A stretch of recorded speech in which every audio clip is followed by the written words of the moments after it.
Hello everyone, I hope you all are doing great. In this lecture, we will be talking about centralization and decentralization, mainly about decentralization and its importance as well. So first of all, what is the difference between centralization and decentralization? Let's discuss.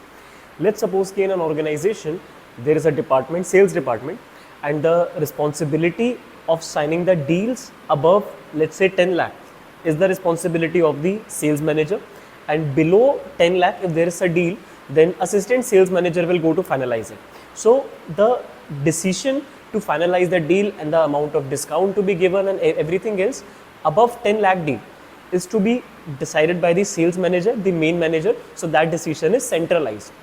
But the deal less than 10 lakh and the amount of discount to be sanctioned upon the deal less than 10 lakh has been decentralized to the assistant.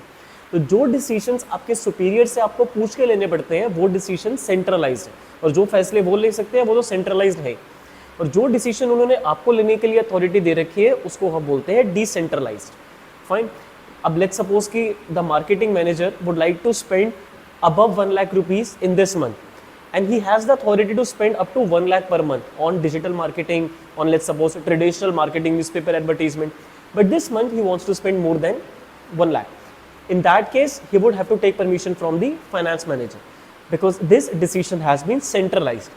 But if he has to spend less than 1 lakh, he can take the decision by himself. Now in this case, this decision will be said to be decentralized. तो जो decisions आपको पूछ के लेने पड़ते हैं उनको हम सेंट्रलाइज कहते हैं. सर्कल में सेंटर है, वहां जाना पड़ेगा. सेंट्रलाइज पूछो अपने मैनेजर से, सुपीरियर से. बट जो डिसेंट्रलाइज है, सेंटर में आने की जरूरत नहीं है, आपको पूछना है पूछो. अब ये एक इमेजिनरी कंसेप्ट है, don't take it as an reality कि कोई सेंटर में खड़ा है उनसे जाके परमिशन लेनी पड़ रही है.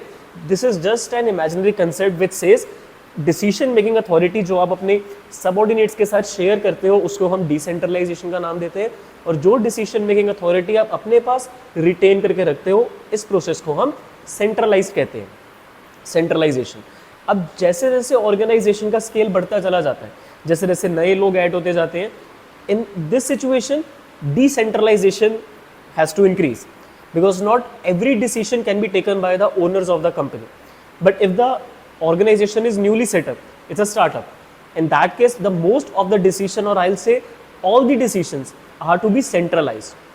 But there is not possibility कि पूरे लाइफ टाइम ऑर्गेनाइजेशन के या तो कंप्लीट आप सेंट्रलाइजेशन रखो या फिर आप कंप्लीटली डिसेंट्रलाइजेशन रखो. कुछ डिसीजंस को आपको रखना होता है सेंट्रलाइज्ड जो सुपीरियर्स डिसाइड करेंगे, और जो बेसिक चीजें हैं जो आप अपने सबऑर्डिनेट्स पे इंटरेस्ट कर सकते हो, those decisions are to be decentralised कि ये आपकी अथॉरिटी अब आप देखोगे.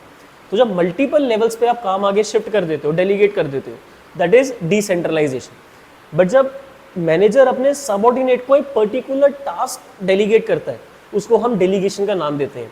Now why I am emphasizing a lot on this concept is because mostly students get confused with the concept of delegation and decentralization. Delegation में activity superior से transfer करी जाती है सबऑर्डिनेट को, and that's it about delegation.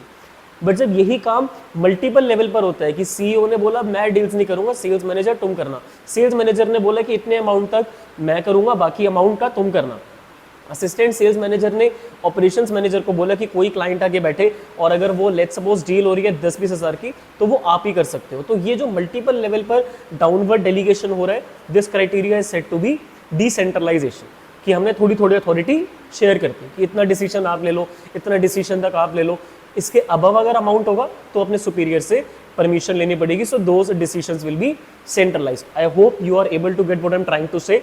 Multiple level पे जब decision making authority disperse करी जा रही है, डिसेंट्रलाइजेशन का नाम दिया जाता है. Now we will be talking about the importance, why is it necessary. So relief to top management, सारे डिसीजंस उनको नहीं लेने क्योंकि आपने अथॉरिटी शेयर कर ली है अपने सबऑर्डिनेट्स के साथ.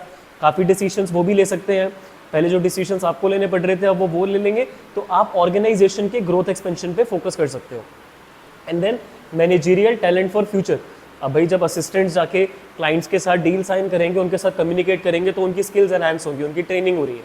सो in future they might get promoted and work as a sales manager. जो भी डिपार्टमेंट में वो काम कर रहे हैं उनके प्रमोशन होने की प्रोबेबिलिटी बढ़ जाती है जब आप उनको डिसीजंस खुद लेने की अथॉरिटी देते हो, जब आप उन्हें डिसेंट्रलाइज कर देते हो. And then we have better control. Now you have the time to control other things in the organisation. वरना हर कोई अगर आपसे आके पूछेगा सर ऐसे कर लूँ काम, तो आपका सारा टाइम इसी में निकल जाएगा। आप डिसाइड ही नहीं कर पाओगे कि कैसे ऑर्गेनाइजेशन का स्केल अप करना है। So that is why control proper करने के लिए आपको अपने एम्प्लॉयज़ की इस तरीके से ट्रेनिंग करवा देनी है कि ज़्यादातर डिसीजंस वो खुद से ले पाएँ। And then we have quick decision making. अब हर एक डिसीजन के लिए उनको अपने सुपीरियर से पूछने की ज़रूरत नहीं है, सर 1 लाख रुपये से कम बजट स्पेंड करना है, कर लूँ? वो बोलेगा हाँ 1 लाख से कम करना है तो वो आप खुद कर सकते हो, इसके लिए आपको बार बार मुझसे की परमिशन लेने की रिक्वायरमेंट नहीं है। वरना अगर 1000 रुपये खर्च करने के लिए भी पूछना पड़ेगा ऑर्गेनाइजेशन के अंदर आके, तो जो फाइनेंस मैनेजर है वो इसी चीज़ में पूरे दिन ऑक्यूपाइड रहेगा। सेल्स वाला आके इतना अमाउंट के लिए परमिशन लेगा, मार्केटिंग वाला, HR वाला, R&D वाला, रिसर्च एंड डेवलपमेंट, तो सारा टाइम उसमें निकल जाएगा। दैट इज़ द रीज़न अगर आपको ऑर्गेनाइजेशन में डिसीजंस फास्ट करवाने हैं, काम को स्पीड अप करना है, तो डिसेंट्रलाइजेशन का अमाउंट बढ़ाओ। Initiatives among the subordinates.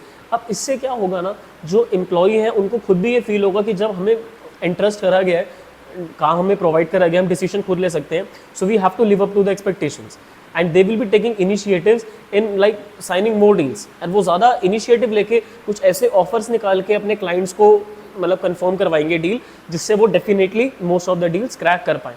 एक और एग्जाम्पल लेता हूँ। आपने अपने सेल्स पर्सन को बोला कि 20% तक के डिस्काउंट पे आप जितनी डील्स साइन कर सकते हो करवा के दिखाओ, पर आपका जो असिस्टेंट है वो कोशिश कर रहा है कि मोस्ट ऑफ द डील्स 5 या 10% तक के डिस्काउंट में फाइनल हो जाए। वो एक इनिशिएटिव ले रहा है कि मुझे अगर 20% तक का डिसीजन डिसेंट्रलाइज करके दिया गया है तो अप टू 5 to 10% में I should get the deal, but if the client is about to leave the deal, I should try to give the discount up to the higher limit, but ये initiative उसको खुद लेना पड़ेगा because उसको decentralize कर दिया decision. तो वो कुछ ना कुछ ऐसा करेगा कि वो इनिशिएटिव ले ताकि ऑर्गेनाइजेशन में उसको प्रेस करा जाए, एटलीस्ट नोटिस बोर्ड पे उसका नाम लगे अगर कोई बोनस वगैरह नहीं मिल रहा है तो। Then facilitates growth. अब यही लोग जिनको आपने ट्रेनिंग दी है आपकी नई ब्रांचेस में प्रमोट होके जा सकते हैं।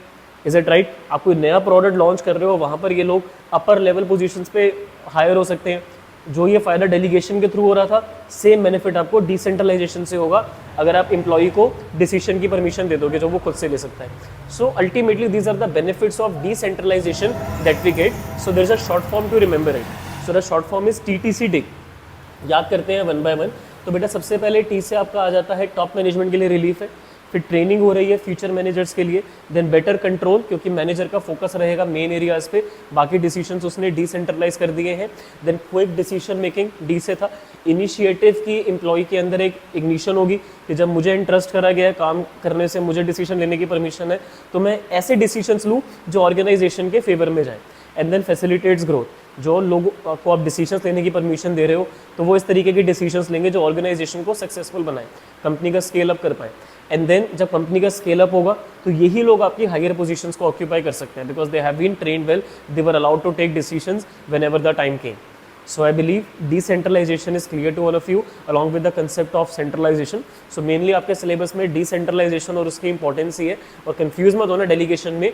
डेलीगेशन होती है जनरली एक लेवल पे, और डिसेंट्रलाइजेशन का मतलब होता है जब डिसीजन आप शेयर कर रहे हो अपने सबऑर्डिनेट्स के साथ, बार बार आके वो आपसे नहीं पूछेंगे। सो ये बिल्कुल अलग कंसेप्ट है। Mostly students get confuse, I have no idea why, but these two are kind of different concepts.